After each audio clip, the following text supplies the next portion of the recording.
And this morning I'm going to speak on the subject, who is a God like you?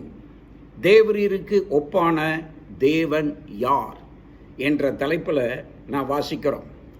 Now I will read once again just verse 18 and verse 19 of Micah chapter 7. மீகா 7ஆம் அதிகாரம் 18-19 வசனங்களை மீண்டும் நான் வாசிக்கிறேன்.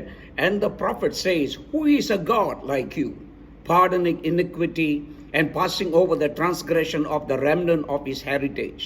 He does not retain his anger forever, because he delights in mercy. He will again have compassion on us and will subdue our iniquities. You will cast all our sins into the depths of the sea. And this is a wonderful verse that the prophet has been giving. இந்த தீர்க்கதரிசி நமக்கு கொடுக்கிற இந்த வேத வசனம் மிக அருமையான வசனம். And தமிழ்ல மீகா 7ஆம் அதிகாரம் 18, தமது சுதந்திரத்தில் மீதியானவர்களுடைய அக்கிரமத்தை பொறுத்து மீறுதலை மன்னிக்கிற தேவரீருக்கு ஒப்பான தேவன் யார்? அவர் கிருபை செய்ய விரும்புகிறபடியால் அவர் என்றென்றைக்கும் கோபம் வையார். அவர் திரும்ப நம்மேல் இறங்குவார். நம்முடைய அக்கிரமங்களை அடக்கி நம்முடைய பாவங்களை எல்லாம் சமுத்திரத்தின் ஆழங்களில் போட்டு விடுவார். And this is the beautiful scripture that is given, that is spoken by Micah the prophet. மீகா தீர்க்கதரிசி இந்த வார்த்தைகளை மிக அருமையாக பேசி, you know the name Micah, it means in Hebrew meaning is who is like Yahweh, who is like Jehovah God. மீகா என்றால் எபிரேய மொழியில யெகோவா தேவனுக்கு ஒப்பான தேவன் யார்? Aptly he has said this, who is compared to our God. See, when you read chapter 7, இந்த 7ஆம் அதிகாரத்தை நீங்கள் வாசிக்க ஆரம்பித்து விட்டால், in the beginning the prophet is crying out and weeping. He said, woe is me. இந்த தீர்க்கதரிசி மிக நிர்மூலப்பட்டு எனக்கு ஐயோ என்று சொல்கிறார்.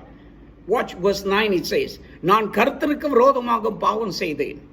அவர் எனக்காக வழக்காடி என் நியாயத்தை விசாரிக்க மட்டும் அவருடைய கோபத்தை சுமப்பேன். அவர் என்னை வெளிச்சத்தில் கொண்டு வருவார். அவருடைய நீதியை நான் பார்ப்பேன்.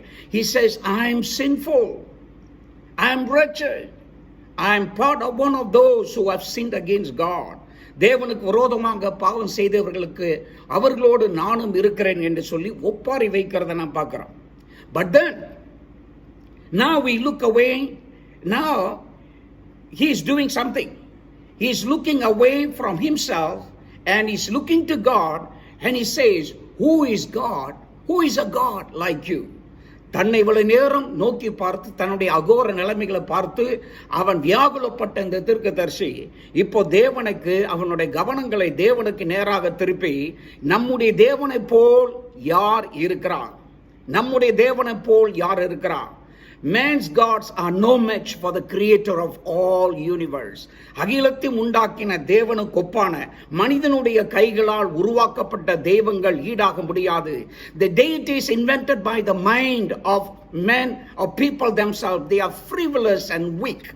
மனிதர்களால் கண்டுபிடிக்கப்பட்ட உருவாக்கப்பட்ட தெய்வங்கள் அது பலவீனங்களும் ஒன்று செய்ய முடியாமல் இருக்கும்.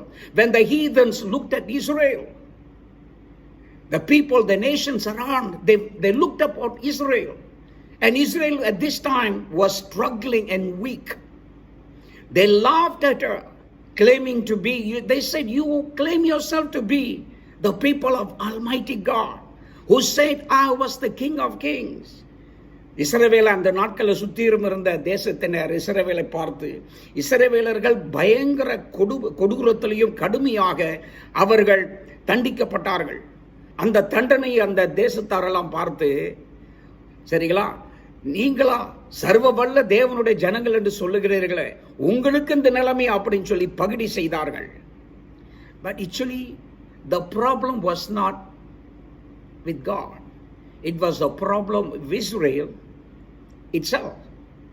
இஸ்ரவேல் பாடுபட்ட அந்த கஷ்டப்பட்ட அல்லது அங்க கொடுமையான ஒரு நிலையில சென்ற காரணம் தேவன் அல்ல, இஸ்ரவேல் தான் காரணம். You know, though Israel was a blessed people, they were privileged people, all right, but these Jews, they rebelled against God. இஸ்ரவேலர்கள் ஆசீர்வதிக்கப்பட்டவர்களாக இருந்தாலும் அவர்கள் தேவனுக்கு விரோதமாக இரண்டகம் பண்ணினார்கள்.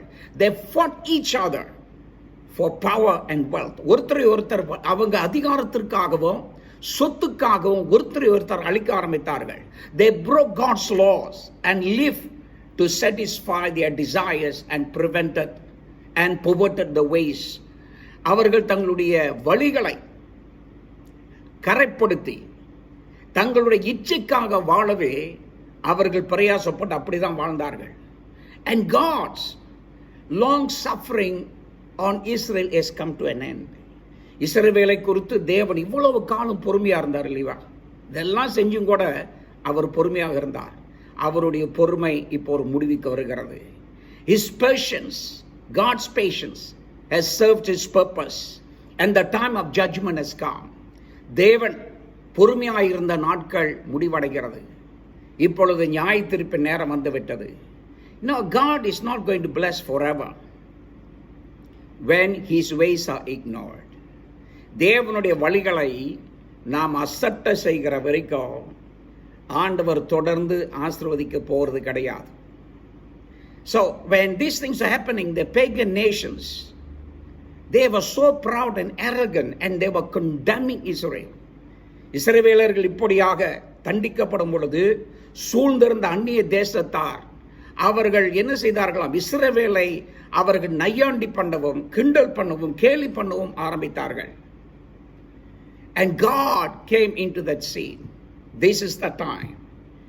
And said, Israel should not be discouraged. இஸ்ரவேல் நீ சோர்ந்து போக வேண்டாம். Now one thing that reminded the same, God always blesses those who humbly seek him. ஆண்டவர் யார் அவருடைய திருமுகத்தை தாழ்மையோடு தேடுகிறார்களோ அவர்களை தொடர்ந்து கர்த்தர் ஆசீர்வதிப்பார். And those come in repentance to him.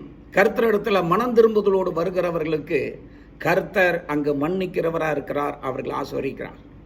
And what pagans God do? அந்நிய தெய்வங்கள் என்ன செய்ததா? Alright? With the gods they invented by their own power, they cannot do anything. மனிதர்கள் தங்களுடைய கையினால் உருவாக்கிய தெய்வங்கள் எதுவுமே செய்ய முடியாது. And we read, it is likely that Micah was thinking of what David had written in Psalms. இவைகளை சொல்லும் பொழுது மீகாவுடைய எண்ணத்துல தாவீது ராஜா சொன்ன வார்த்தைகள் கண்டிப்பாக எண்ணத்தில் வந்திருக்கலாம். In Psalms 40 verse 5 that you read, many, O Lord, my God, are your wonderful works which you have done, and your thoughts toward us cannot be recounted to your order. If I would declare and speak of them, they are more than can be numbered. என்ன சொல்லுகிறார்? என் தேவனாகிய கர்த்தாவே, நீர் எங்கள் நிமித்தம் செய்த உம்முடைய அதிசயங்களும் உம்முடைய யோசனைகளும் அநேகமாய் இருக்கிறது. ஒருவரும் அவைகளை உமக்கு விவரித்து சொல்ல முடியாது. நான் அவைகளை சொல்லி அறிவிக்க வேண்டுமானால் அவைகள் எண்ணிக்கைக்கு மேலானவைகள். Oh, the goodness of God, the wonder work of God for his people who humbly seek him. There are many, many goodness. Words not enough. Words are not suffice to describe and count every of them. தேவனுடைய சமூகத்தில் தங்களை தாழ்த்தி அவரை முழு உள்ளத்தோடு தேடுகிறவர்களுக்கு தேவன் செய்கிற நன்மைகளுக்கு எண்ணிக்கையே கிடையாது, அளவே கிடையாது.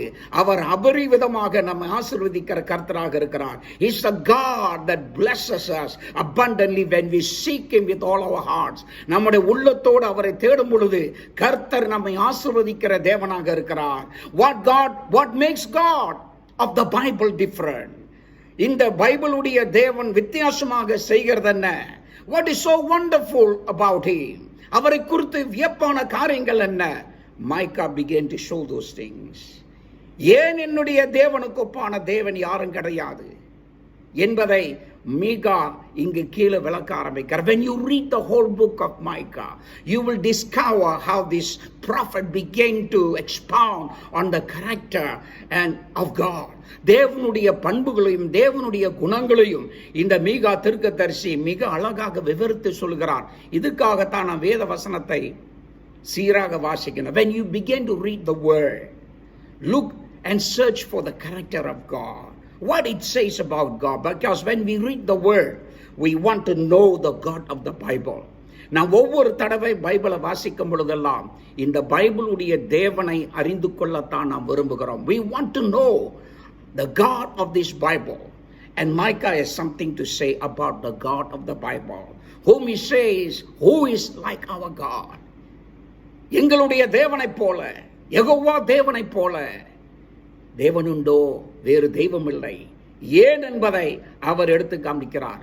Number 1, our God is a forgiving God. ஒன்றாவது, நம்முடைய தேவன் மிகவும் மன்னிக்கிற தேவன். அவர் மனதுருகி மன்னிக்கிற தேவன். You know, when we read Micah chapter 7, verses 18 and 19, we can find these words. மீகா 7ஆம் அதிகாரம் 18-19 வசனத்தை வாசிக்கும் பொழுது இந்த வார்த்தைகளை நாம் பார்க்கலாம். And it says, number 1, God pardoning our iniquity, passing over the transgressions or rebellious acts of his people, subdue our iniquities. You will cast all our sins into the depths of the sea. He delights in mercy. He subdues our iniquity. அவர் என்ன சொல்லுகிறார்? மீகா சொல்லுகிறது இந்த 18-19 வசனத்தில் நான் பார்த்தால், நமது தேவன் மீறுதலை மன்னிக்கிற தேவன் என்ற வார்த்தைகளை பார்க்கிறோம். தமது ஜனங்களின் அக்கிரமத்தை பொறுத்து அவர் பொறுமையுள்ளவராய் இருக்கிறார். அதை நான் கவனிக்கிறோம். நம்முடைய அக்கிரமங்களை அவர் அடக்குகிறார். பாவங்களை எல்லாம் சமுத்திரத்தின் ஆழங்களிலே போடுகிறார். அப்புறம் அவர் கிருபை செய்ய விரும்புகிற தேவன். He is a God that want to show mercy. நம்மேல் இறங்குவார், இரக்கம் காட்ட விரும்புகிறவராய் இருக்கிறார். He is delighted to show mercy. This is our God. He is not happy to punish. He is not happy to send people to hell. He is a God that waiting to show mercy. இரக்கத்தை காண்பிக்கும்படியாக ஆவலோடு காத்து கொண்டிருக்கிறார் தேவன். எந்த ஒரு மனிதனையும் பாதாளத்துக்கு அவர் அனுப்ப விரும்புவது கிடையாது. He desires no one should perish, but all should come into repentance. எவருமே அழிக்கக்கூடாதபடிக்கு எல்லாருமே மனம் திரும்புதலுக்குள்ளாக வர வேண்டும் என்றுதான் நம்முடைய தேவன் அவர் விரும்புகிறார். When we read the psalmist who says in Psalms 103 verses 11 and 12, சங்கீதக்காரன் 103வது சங்கீதம் 11-12 வசனத்தில் இப்படி சொல்லுகிறார், For as the heavens are high above the earth, so great is his mercy toward those who fear him. As far as the east is from the west, so far as he has removed our transgressions from us. 103வது சங்கீதம் என்ன சொல்லுது? பூமிக்கும் வானம் எவ்வளவு உயரமாய் இருக்கிறதோ அவருக்கு பயப்படுகிறவர் மேல் அவருடைய கிருபையும் அவ்வளவாய் பெரிதாக இருக்கிறது. மேற்குக்கும் கிழக்குக்கும் எவ்வளவு தூரமோ அவ்வளவு தூரமாய் அவர் நம்முடைய பாவங்களை நம்மை விட்டு விலக்கி இருக்கிறார். What a wonderful promise. What a wonderful assurance God has given. As far as high as heaven above the earth, so great is his mercy. Nobody has ever measured the distance from earth to heaven. Nobody. It is infinite. எந்த ஒரு மனிதனும் எந்த ஒரு விஞ்ஞானியும் பூமிக்கும் தேவனுடைய பரலோகத்துக்கும் எவ்வளவு தூரம், வானத்துக்கும் எவ்வளவு தூரம் இருக்கிறது என்று யாரும் அளந்ததே கிடையாது. ஏன்னா அளவிட முடியாது. வேதவசனம் சொல்லுகிறதாம், அவருடைய இரக்கங்கள் அவ்வளவு உயரமாக இருக்கிறது. His mercy is so great. What a wonderful God. Every time we come into prayer, every time we draw ourselves to the prayer altar, let us proclaim and meditate on the mercy of God. He's a God of mercy. நம்முடைய தேவன் இரக்கத்தின் தேவன் என்பதை நாம் தியானிக்க கற்றுக்கொள்வோம். There are so many wonderful things that God will show himself. And he is a God of mercy. And David began, and the psalmist began to declare that he has removed our sin so far. To move, see, in order for God to move his people to repentance, for a time, for a season, God showed his anger, which they deserved. தன்னுடைய ஜனங்களை மனந்திரும்புதலுக்குள்ளாக கொண்டு வருவதற்கு தேவன் ஒரு சொற்ப நாட்களில், குறுகிய ஒரு காலகட்டத்தில் அவருடைய கோபத்தை காண்பித்தார். But God is not going to hold his anger forever. நம்முடைய தேவன் அவருடைய கோபத்தை, அவர் நித்தியமாய் கோபத்தில் இருக்கக்கூடிய தேவன் அல்ல. But when the people were moved to repentance, God began to reveal His pardon of iniquity. எப்பொழுது மக்கள் மனம் திரும்ப ஆரம்பிக்கிறார்களோ அப்பொழுது கர்த்தர் என்ன செய்கிறார்? அவர்கள் மேல் மன உருக்கத்தை காண்பித்து இரக்கத்தை காண்பிக்கிறார். That is our God. அவர்தான் நம்முடைய தேவன். He waits until we repent.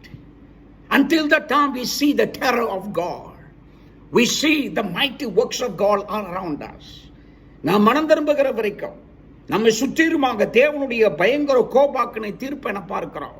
Maybe this coronavirus could be the manifestation of God's anger on human race who have violated the ways of God, who have indulged themselves deep in sin, who have renounced the glory of God, even the church, even the Christians, who have become so complacent, put God aside. They turn to the Pharaoh of the world. They turn to the world and worship the world. சபையிலும் கூட உலகத்தார் இன்றைக்கு தேவனை மறந்து தேவனுக்கு விரோதமாக பல தீமைகளை செய்ய ஆரம்பிக்கிறார்கள். பாவத்தில் உளுந்து பிறண்டு பாவத்தில் ஊறி இருக்கிற ஒரு கோத்திரம் அல்லது ஒரு சந்ததி எழும்பிக் கொண்டிருக்கிறது. அது மட்டுமல்ல, சபைகளிலும் கூட தேவனை மறுதலித்து கள்ள உபதேசங்களையும் கரைப்பட்ட போதனைகளையும் விசுவாசிகள் தங்களுடைய வாழ்க்கையை பரிசுத்தம் இல்லாமல் தேவனுக்கு விரோதமாக சென்று தங்களுடைய வாழ்க்கையை கெடுத்துக் கொண்டிருக்கிறது ஒரு சூழ்நிலை காணப்படுகிறது. சபை இவைகளை அங்கீகரிக்க கூடியதாக இருக்கிறது. There are many preachers who condone unrighteous acts, unholy living, and God's anger need to come as a reminder that He is a holy God. நான் பரிசுத்தமுள்ள தேவன் என்பதை தேவன் ஞாபகப்படுத்தும்படியாக சபையையும் அவர் தொட வேண்டியதாக இருக்கும். And today probably that's what we are seeing. ஒருவேளை இன்றைக்கு நாம் காணுகிற இந்த கொடூர தொற்று நோய் இதன் விளைவாக வந்திருக்கலாம் என்று நான் நம்புகிறேன். And I believe within this there is a warning, there is a voice of God that is calling the church, repent and seek my face. இது காரியங்கள் மத்தியிலே அதுக்கு பின்னால தேவனுடைய சத்தத்தை நாம் கேட்கலாம். கர்த்தர் என்ன சொல்லுகிறார்? மனம் திரும்பி என்னுடைய சமூகத்தை தேடுங்கள், என் பக்கத்துல வாருங்கள் அப்படின்னு சொல்லி.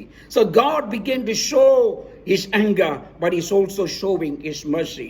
ஆண்டவர் அவருடைய கோபத்தை காண்பித்தது மட்டுமல்ல, அவர் இரக்கத்தையும் காண்பிக்கிறார்.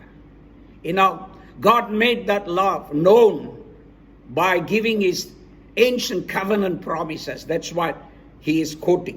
இந்த இடத்துல மீகா ஆண்டவர் கொடுத்த வாக்குத்தத்தம், அவருடைய உடன்படிக்கையை குறித்து அவர் ஞாபகப்படுத்தி சொல்கிறார். In verse 20 he also tells us that God demonstrated His faithfulness to Jacob and gave His solemn word to the forefathers. God made His plan known. மீகா 7 அதிகாரம் 20 வசனத்துல ஆண்டவர் என்ன செய்கிறார்? அவருடைய இரக்கத்தை யாக்கோப்புக்கு எடுத்து காண்பிக்கிறார். அவருடைய உத்தமத்தை யாக்கோப்புக்கு எடுத்து காண்பிக்கிறார். அவருடைய முற்பிதாக்களுக்கு தங்களுடைய முற்பிதாக்களுக்கு தேவன் கொடுத்த வாக்குத்தத்தத்தை இங்கு அவர் சுட்டி காண்பிக்கிறார்.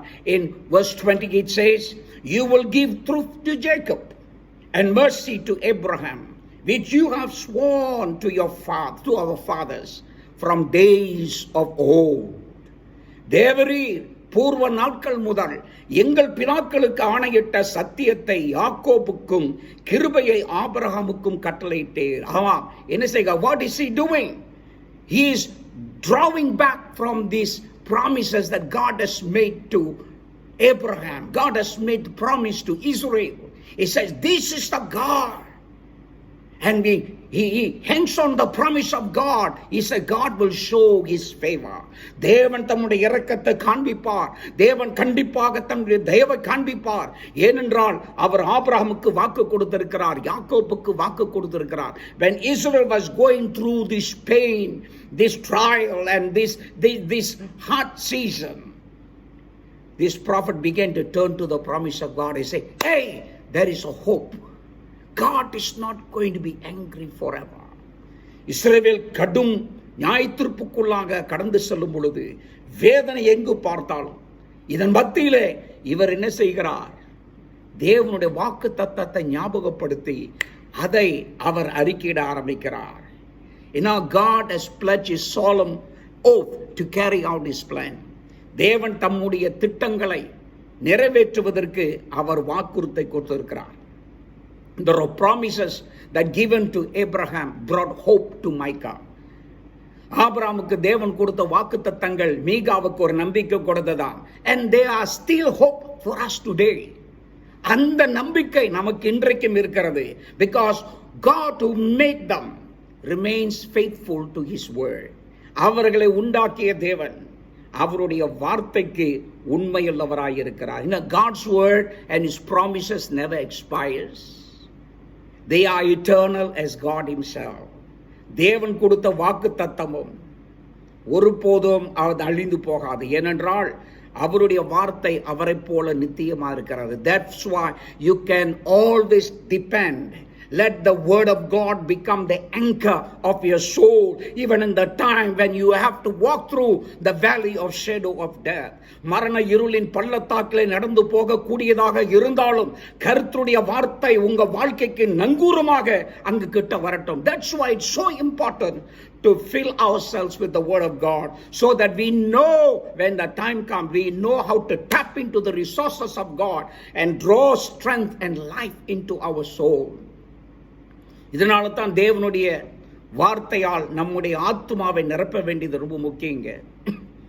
நமக்கே தெரியாது எந்த நேரத்தில் தேவைப்படும் என்று கடுமையான சோதனைகள் மத்தியில் நான் கடந்து போகும் பொழுது நமக்கு பலத்தையும் சத்துவத்தையும் தெம்பையும் ஆத்மாவுக்கு தெப்பையும் கொடுக்கக்கூடிய ஒரே ஒன்று கர்த்தருடைய வார்த்தை தான். அந்த வார்த்தையிலிருந்து அந்த பலத்தை நாம் பெற்றுக்கொள்ளலாம். சிலர் கேட்கலாம், எப்படி தேவன் அவர்களுடைய பாவங்களை மன்னிக்கிறார்? How can God just forgive like that and never punish the wrongdoer? ஒரு தவறு செய்தவனை தேவன் தண்டிக்காமல் எப்படி விடுவார்? How can God forgive sin without violating his own justice?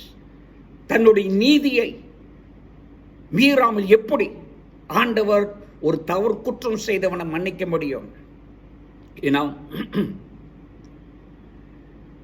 today when a judge releases a criminal, everybody will be against it and wonder, all right, how can they do this? But you see, when God did it, he did it like nobody else can do. ஆண்டவர் ஒரு பயங்கர பாவியை மன்னிக்கும் பொழுது எவருமே செய்ய முடியாத ஒரு காரியத்தை அவர் மன்னிக்கிறார், அவர் செய்கிறார். The answer is so profound in the Bible. All right, and that's all the more reason why there is no other God like our God.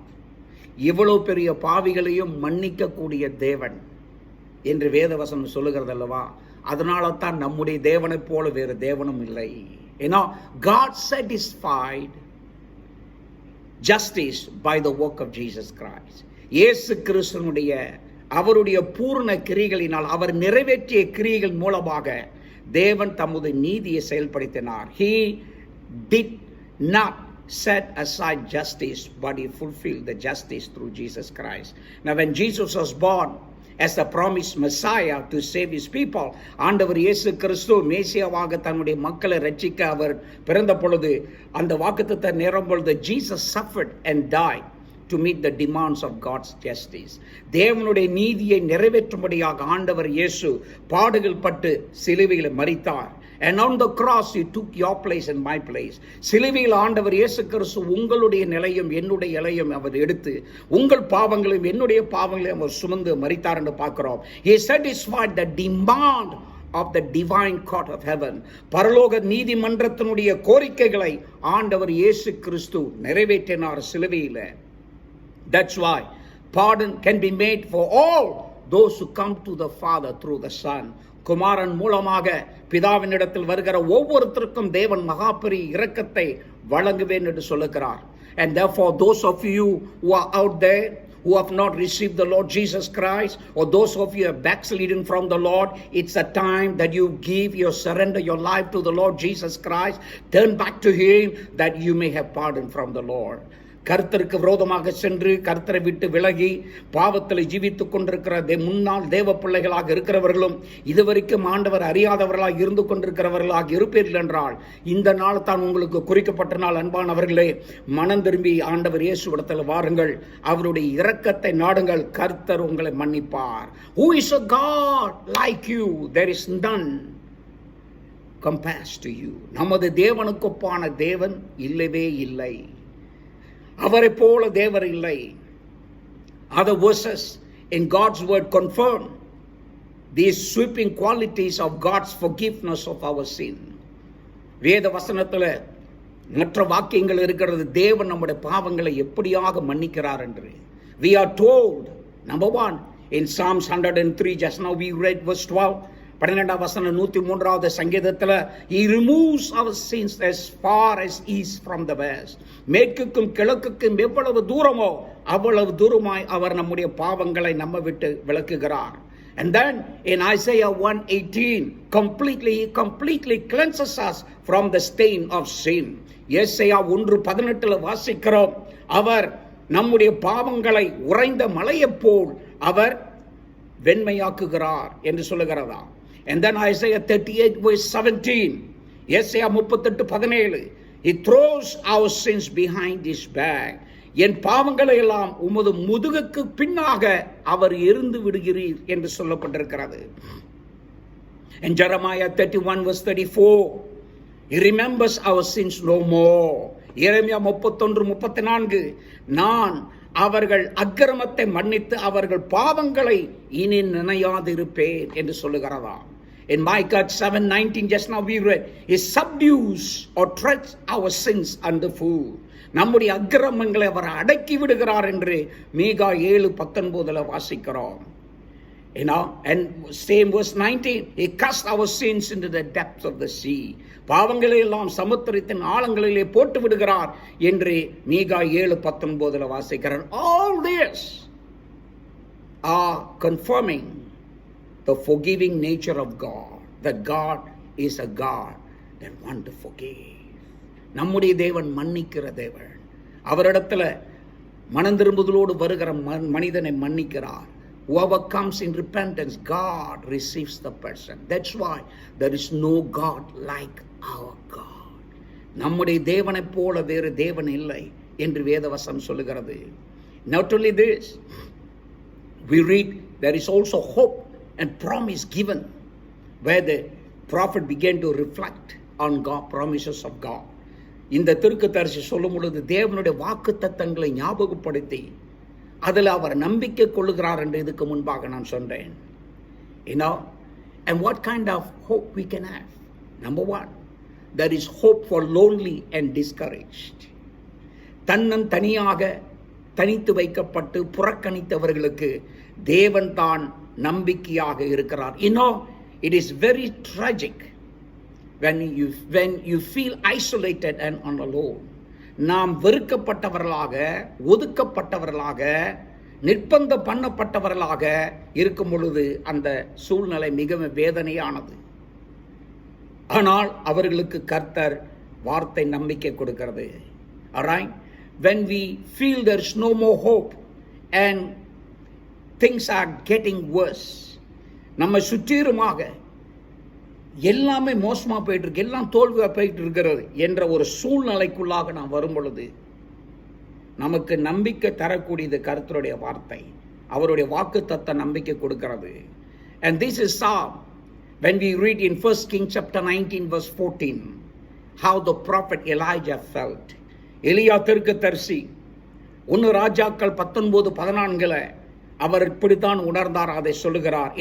When he said, when Jezebel was after him, he said to God, I have been very jealous for the Lord, the God of hosts, for the people of Israel have forsaken your covenant, throw down your altars, and kill your prophets with the sword, and even I only am left, and they seek my life to take it away. அவர் என்ன சொல்லுகிறார்? 1 ராஜாக்கள் 19:14, அதற்கு அவன் சேனைகளின் தேவனாகிய கர்த்தருக்காக நான் வெறும் வைராக்கியமாய் இருந்தேன், பக்தி வைராக்கியமாய் இருந்தேன். இஸ்ரவேல் புத்திரர் உமது உடன்படிக்கையை தள்ளிவிட்டார்கள், உம்முடைய பலிபீடங்களை இடித்து உம்முடைய தீர்க்கதரிசிகளை பட்டயத்தினால் கொன்று போட்டார்கள். நான் ஒருவன் மாத்திரம் மீதியாய் இருக்கிறேன், என் பிராணனையும் வாங்க தேடுகிறார்கள் என்றான். என் பிராணனையும் வாங்க தேடுகிறார்கள். Oh, he says, oh God, look here. Your people have rejected your laws, your words and your ways, and they have killed all the prophets. I am only left. He felt very lonely. ஜனங்கள் எல்லாம் தேவனுடைய வார்த்தை புறக்கணித்து, தேவனை புறக்கணித்து அவரை விட்டு விலகிட்டாங்க. இது மட்டுமல்ல, மற்ற நல்ல தீர்க்கதரிசிலாம், உண்மையான தீர்க்கதரிசிலாம் கொண்டு விட்டாங்க. இப்ப அவர் என்ன சொல்றாரா? ஐயோ, நான் மட்டும் தனித்து இருக்கிறேன், தனியாய் இருக்கிறேன், தனிமையில விடப்பட்டிருக்கிறேன் என்ற ஒரு சூழ்நிலை எடுத்து காண்பிக்கிறார். Alright? But God came to him and said, look, alright, God didn't reject this discouraged prophet, but he came to comfort him. He came to him and reminded him how powerful God is. இந்த தீர்க்கதரிசியை தேவன் புறக்கணிக்கல. இந்த ஒரு சோக நிலையில் இந்த தீர்க்கதரிசி இருந்த பொழுது கர்த்தர் அவனிடத்துல வந்து வெளிப்பட்டு தன்னுடைய வல்லமை எடுத்து காண்பிக்கிறார். And God was the Lord called, and the Lord called him. கர்த்தர் அவர் கொள்கிறார். He's a powerful God that called upon him, and God reminded him how powerful he is. தான் எவ்வளவு வல்லமையுள்ள தேவன் இந்த இடத்துல அவர் வெளிப்படுத்தி காண்பிக்கிறார். And God began to expound his works. அவரோட வல்லமைகளை எடுத்து காண்பிக்கிறார், அவரோட மகத்துவத்தை எடுத்து பேசுகிறார். When we read the following scriptures, we will understand the mighty works of God. And God assured him, look, I am still God. And God gave him something else to do and gave him some other assignment. And once he finished, God took him. ஆண்டவர் அந்த தீர்க்கதரிசிக்கு நம்ம ஒரு சில வேலைகளை கொடுக்கிறார். அதுக்கப்புறம் அவர் எல்லாத்தையும் செய்து முடிச்சிட்டு கர்த்தர் அந்த தீர்க்கதரிசியை எடுத்துக் கொள்கிறார். Oh, who is a God like our God? நம்முடைய தேவனை போல் வேறு தேவன் யார் இருக்கிறார்? There is hope for those who suffer when someone they trust and love turns against them. அடுத்ததான் பார்க்கிறோம், யாருக்கு நம்பிக்கை உண்டாயிருக்கிறது? நீங்கள் யாரை நேசிக்கிறீர்களோ அவர்கள் உங்களுக்கு துரோகம் பண்ணி, உங்களை ஏமாத்தி, உங்களை வஞ்சிக்கும் பொழுது அவர்களுக்கு கர்த்தர் நம்பிக்கை தருகிறார். When you feel you are cheated by the very one that you trusted, யாரை நீங்க நம்பி இருந்தீர்களோ அவர்கள் உங்களுக்கு துரோகம் பண்ணி இருக்கலாம். It could be anybody. And the Bible gives us such a hope in that situation. You know, today we see so many things that is happening around us. This happens in the sin-infected world. இந்த விதமான துரோகங்கள், நம்பிக்கை துரோகங்கள் பாவம் நிறைந்த உலகத்தில் தொடர்ந்து நடக்கிறது. If it wasn't for the grace of God, any of us will also do the same. தேவனுடைய கிருபை மட்டும் இல்லைன்னா நாமும் அந்த துரோகிகளாக காணப்படுவோம். You know, King David knew that our God is not like any other God. தாவீது ராஜாவுக்கு இது நல்லா புரிஞ்சது, நம்முடைய தேவன் மற்ற தேவர்களைப் போல இல்லைன்னு. You know, remember when Absalom rebelled against David and David was devastated. Absalom தன்னுடைய மகன் தகப்பனுக்கு விரோதம் பண்ணி அவன் முதுகலை குத்தும் பொழுது அங்கு தாவீது அவ்வளவு நொறுங்கி போனார் உள்ளுக்கு. And Absalom lied to people, then revolted, making himself the king. Absalom தேவன் தகப்பனுக்கு விரோதமாக மக்களிடத்தில் பொய்களை சொல்லி தகப்பனுக்கு விரோதமாக இரண்டகம் பண்ணி தன்னை ராஜாவாக்கி கொண்டான். And he made his father as a fugitive and made David to run into caves. இந்த தாவீது தன்னுடைய தகப்பனை அவன் ஓட ஓட துரத்தினான், அவனுடைய உயிரை தேடினான். தாவீது போய் பயந்து குகைகளிலும் இங்கு மங்குமாக வனாந்தரத்திலையும் அவன் ஒய்ந்து கொண்டான். while the armies were hunting for him. Absalom அனுப்பிய படை தாவீதை வேட்டையாடி கொண்டு போனது. You know, this was sent by his own son. Yet in all these things, David remembered that his God was like no other God. இந்த காலகட்டத்தில் தாவீது இந்த ஒரு காரியத்தை ஞாபகப்படுத்தி கொண்டார். தான் வணங்கி வருகிற தேவன் மற்ற தெய்வங்களைப் போல் இல்லை, அவர் வேறுபட்ட தேவன். While he was hiding from Absalom, David wrote this. அப்சலோமுக்கு பயந்து ஓடி பதுங்கி கொண்டிருக்கும் பொழுது தாவீது இதை எழுதுக. In Psalms 3 in verse 3, சங்கீதம் 3:3 நான் வாசிக்கிறோம். But you, O Lord, are a shield about me, my glory and the lifter of my head. என்ன சொல்லுகிறார் சங்கீதம் 3:3? ஆனாலும் கர்த்தாவே, நீர் என்னை சூழ்ந்துள்ள கேடகம், என் மகிமையும் என் தலையை உயர்த்துகிறவருமாய் இருக்கிறீர். ஹல்லேலூயான்னு சொல்லுங்கள். God is a God that surrounds. He is a shield about me. When Absalom's commanders were hunting for David, David was in the cave. Then he says, God, the cave is not the one that protects me, but it is you, O God, that protects me. தாவீது குகைக்குள்ளாக பதுங்கி இருந்த பொழுதும் அவர் என்னங்க சொல்லுகிறார்? குகை என்னை பாதுகாக்கல, தேவனே நீர்தான் என்னை பாதுகாக்கிறீர். நீர் என்னை சூழ்ந்துள்ள கேடகம், நீரே என்னுடைய மகிமை. You are my glory. Have a glory in you. உம்மில் நான் மகிமைப்படுத்துவேன் ஆண்டவரே, உம்முடைய நாமத்தை நான் துதிப்பேன். என் தலையை உயர்த்துகிற தேவன். You are the lifter of my head. My son caused my head to be down, but God, you will lift my head. என்னுடைய மகன் என் தலை குனிய வைத்தான், பயந்து ஓட வைத்தான். ஆனாலும் என் தேவனே என் தலையை உயர்த்துகிற தேவன். எதற்கு நீங்கள் பயந்திருக்கிறீங்க? இன்னைக்கு எதை குறித்து நீங்கள் சோர்ந்து போயிருக்கிறீங்க? What has made you discouraged? What has made you to be sorrowful? What has made you to be fearful today? Behold, there is a God who's called himself Jehovah. There is none like him. He is able to give you the shield. இதோ நம்முடைய தேவன், அவரே நமக்கு கேடகம் பாதுகாப்புமாய் இருக்கிறார். ஆகவே நீ எதற்கு பயப்படுகிறாய்? ஏன் பயப்படுகிறாய்? உன்னை துக்கப்பட வைத்தது என்ன? உன்னை வேதனைப்பட வைத்தது என்ன? கலங்காதே, உன்னை காத்துக்கொள்கிற கர்த்தர் உன் அருகில் இருக்கிறார். அவரே உன்னுடைய கேடகம். He is a God that will protect you. It is God's promise. There is hope always. கர்த்தருடைய வாக்குத்தத்தத்தில் எப்பொழுது நம்பிக்கை இருக்கிறதா? Who is a God like you we can proclaim. ஆண்டவரே, உம்மை போல் தேவன் யார் இருக்கிறார்? நீர் எனக்கு கேடகமாக இருக்கிறேன். And next one, there is also hope for those who face terrifying future.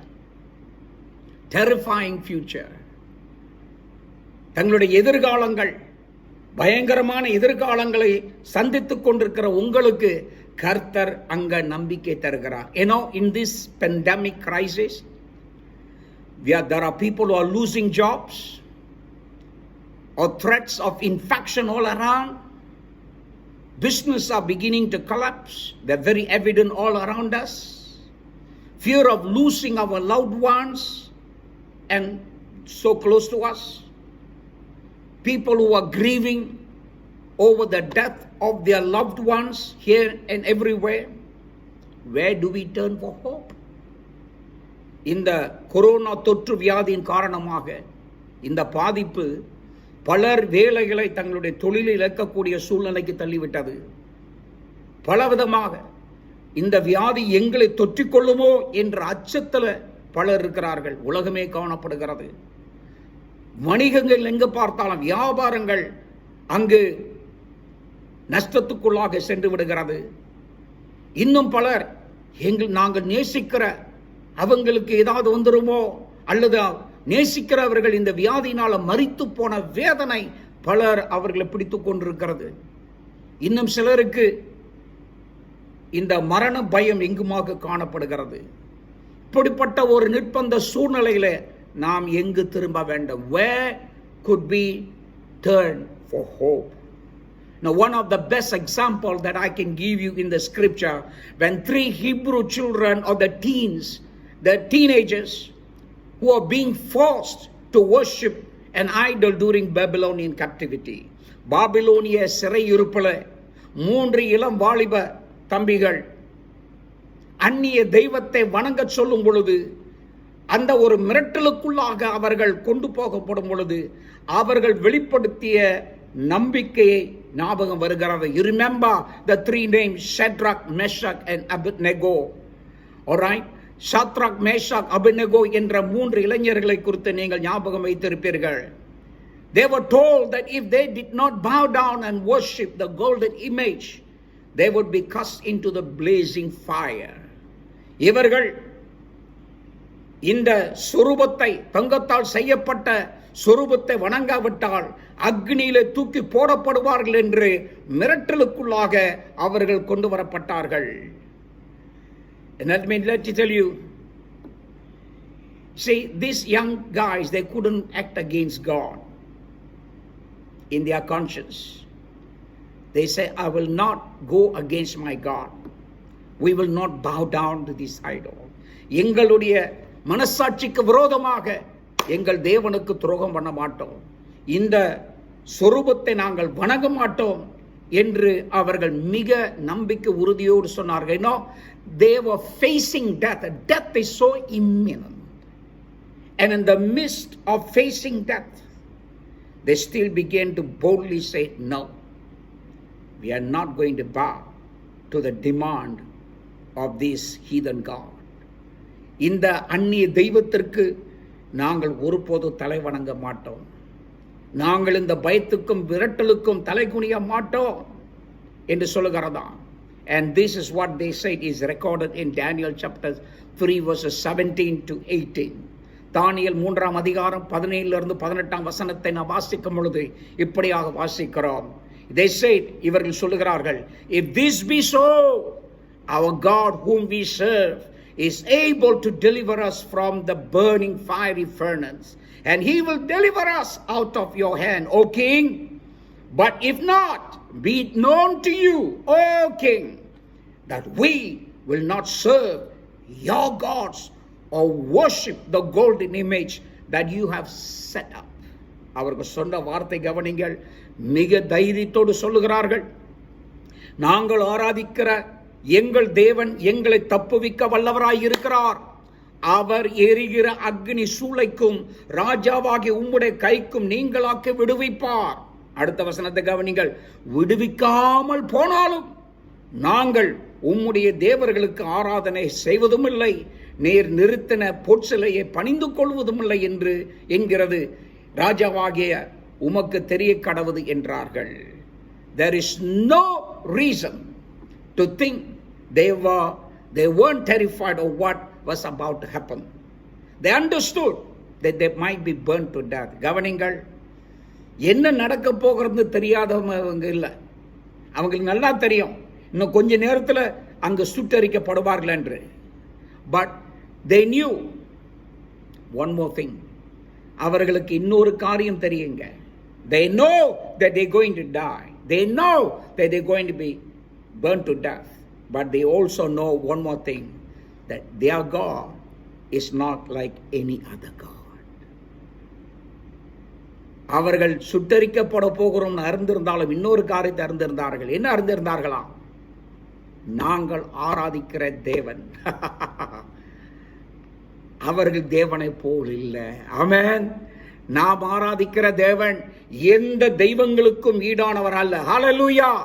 அவர் மகத்துவம் ஒப்பற்ற தேவன், நிகரற்ற தேவன். அவர் is a God that cannot be compared. They know that he is a God and mighty, that he will save them, that he will be with them even in the fire. அக்னி மத்தியில் நாங்கள் சென்றாலும் எங்கள் தேவன் எங்கள் கூட இருப்பார் என்ற ஆணைத்தரமான நம்பிக்கை அவர்களுக்குள்ளாக இருந்ததாம். In a way that they did not expect.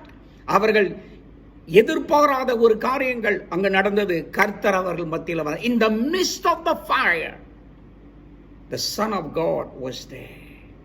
எரிகிற அக்னியிலே அவர்கள் தூக்கி போடப்பட்டாலும் தேவகுமாரன் அவர்கள் மத்தியில் காணப்பட்டார். And I tell you this, when your faith never wavers, when your confidence are totally upon God, you will bless assured that God will be with you till the end.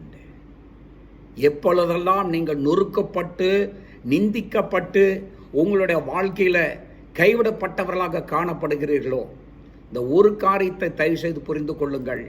நம்முடைய தேவன் அவர் கூடவே இருப்பார்.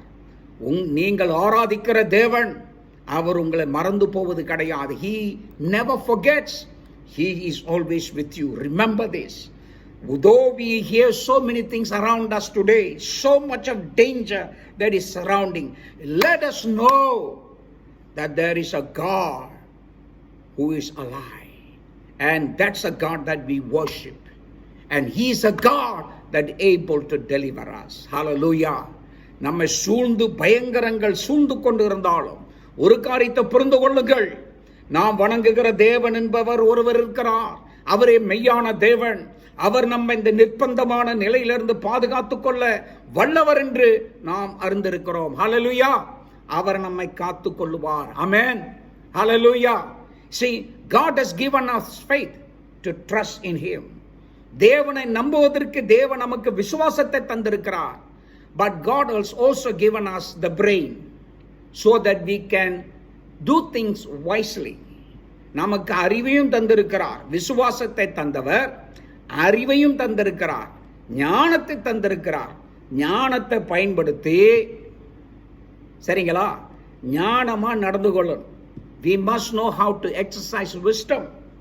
When we are told, all right, when we are told about social distancing, சரிங்களா, நாம் எட்டி இருக்கணும், தூரமாக இருக்கணும், விலகி இருக்கணும் அப்படின்னு அரசாங்கம் சொல்லும் பொழுது விலகி இருப்போம்.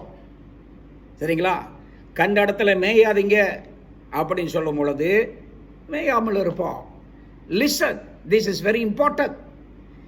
You don't go like a hero and say, oh, nothing can happen, God will do this.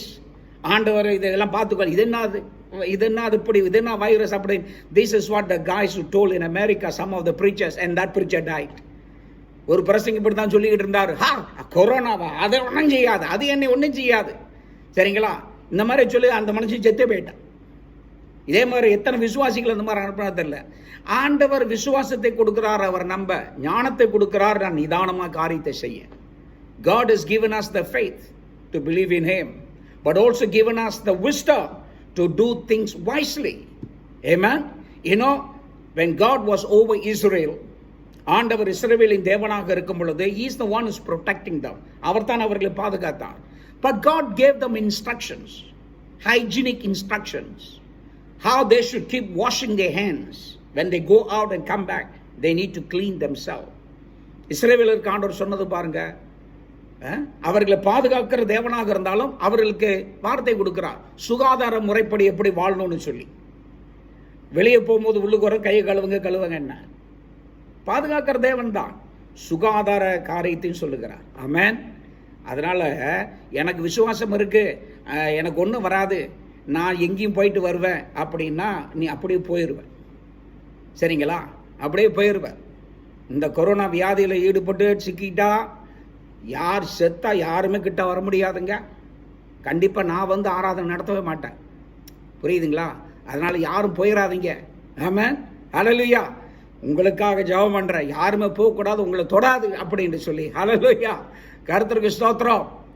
God is a wonderful God. That's how we can put our faith and our trust in Him. It is a wonderful God. Shall we pray? நாம் ஜெபிப்போம். Father, we thank you for your word. We thank you, Lord, that we can declare who is like our God. எங்கள் தேவனை போல் வேறு தேவன் யார் என்று நாங்கள் சொல்லுகிற அளவுக்கு நீர் எங்களுக்கு தேவனாக இருப்பதற்காக நன்றி. And I thank you, Father, for everyone who have heard your word this morning. இந்த காலை வேளையில் உம்முடைய வார்த்தை கேட்ட ஒவ்வொரு தேவ பிள்ளைகளுக்காக நன்றி என்று சொல்லுகிறேன்.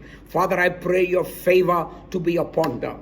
I thank you, Lord, even as they continue to walk in faith, that they will also walk in wisdom. ஆண்டவரே, இவர்கள் விசுவாசத்தில் தொடர்ந்து நடந்து போகிறவர்களாக காணப்படும் பொழுதும் இவர்கள் ஞானத்தையும் பயன்படுத்தி ஞானமுள்ளவர்களாக நடந்து கொள்வார்கள் என்ற தெய்வீக ஞானம் அவர்களுக்கு காணப்படும்படியாக கேட்கிறேன். I bless every child in every home, every man and woman, every children. ஒவ்வொரு வீட்டிலும் இருக்கிற குழந்தைகளை ஆசீர்வதிக்கிறேன். ஒவ்வொரு ஆண்களை பெண்களையும் தாயின் தகப்பனையும் ஆசீர்வதிக்கிறேன். That your abundant favor and grace be upon them. உம்முடைய நிறைவான கிருபையும் தயவும் இங்க இருக்கிற ஒவ்வொருத்தர் மேலும் காணப்படுவதாக என்று நான் அறிக்கையிடுகிறேன். ஆண்டவரே, let your protection continue to be around them. இவர்களை சூழ்ந்து உம்முடைய பாதுகாப்பு எப்பொழுதும் இருப்பதாக. I thank you, Father, those who are hearing and listening to this message far and wide, may your favor touch upon them. May there be a divine invasion into their family. இந்த செய்தியை தூரத்தில் இருக்கிறவர்கள் பார்த்து கொண்டிருந்தாலும் ஆண்டவரே, அவர்கள் மத்தியில் உம்முடைய தெய்வீக வல்லமாய் பாய்வதாக. உம்முடைய கிருபை அவர்களை தொட்டு நம்பிக்கையும் உறுதியும் பாதுகாப்பையும் தருவதாக. May they live, oh God, a constant reminder that you are faithful to protect them. நீர் எப்பொழுதுமே பாதுகாக்க வல்ல தேவன் என்று அவர்கள் அறிந்து வாழத்தக்கதாக கிருபை தாரும் என்று கேட்கிறார். We thank you in the name of Jesus. இயேசுவின் நாமத்தில் நன்றி என்று சொல்கிறோம். ஆமென்.